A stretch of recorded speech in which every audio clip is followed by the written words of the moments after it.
আসসালামু আলাইকুম গাইস, অনেক দিন পরে চলে আসলাম সবজি বাগানে। এখন সবজি বাগানে বেশি সবজি নাই। এখানে বরবটি আর লাউ গাছ লাগানো আছে। এখান থেকে একটি লাউ পেড়ে নিব। লাউটা পেড়ে নিলাম। টালের নিচে অনেক পরিমাণে কচু গাছ আছে। এখান থেকে কিছুদিন পর পর আমরা কচুর লতি উঠিয়ে খাই।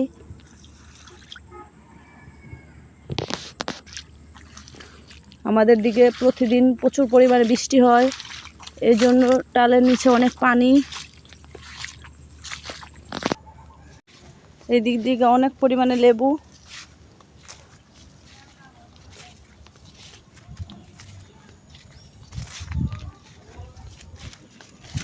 এখন সবজি বাগানে বেশি সবজি গাছ নাই,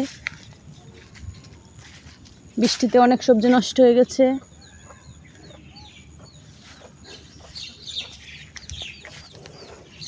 অনেক লেবুও বৃষ্টিতে লাল হয়ে যাচ্ছে।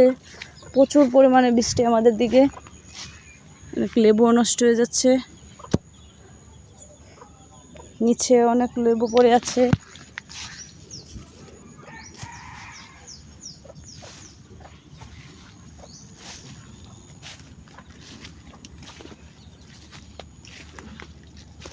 এদিকে ছোট্ট একটা গাছের মধ্যে পেঁপে হয়েছে।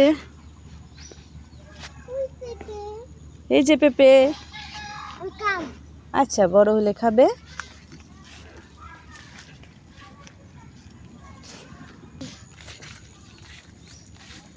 এখানে কিছু করলা চারাও লাগানো হয়েছে।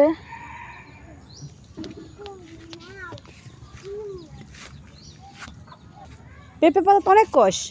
আসো তুমি এখান থেকে একটা লেবু নাও। আসো আসো, একটা লেবু পারো তো। এই যে লেবুটা পারো।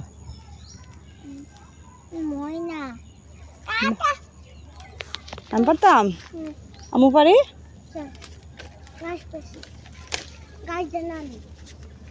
অনেক লেবু নষ্ট হয়ে গেছে গা, সব লেবু লাল হয়ে গেছে গা। হ্যাঁ নিচে কাটা। চাশনি পাতা লইব, কিছু চাশনি পাতা লই। তুমি পারতে পারবে না বাবা।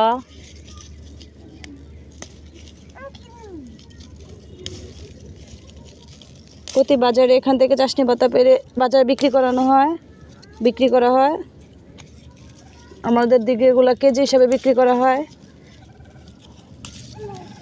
অনেকে পাতাগুলো চাষ করে আমাদের দিকে। আসো বাবা, আর নিব না কিছু।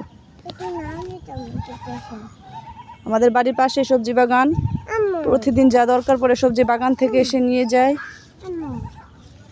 তরতাজা সবজি গাছ থেকে পেরে রান্না করে খাওয়ার মজাই আলাদা। না বাবা, এই ছোট্ট লাউ পারে না বাবা।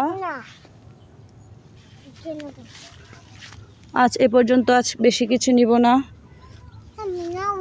সবাই ভালো থাকবেন, সুস্থ থাকবেন। আল্লাহ হাফেজ।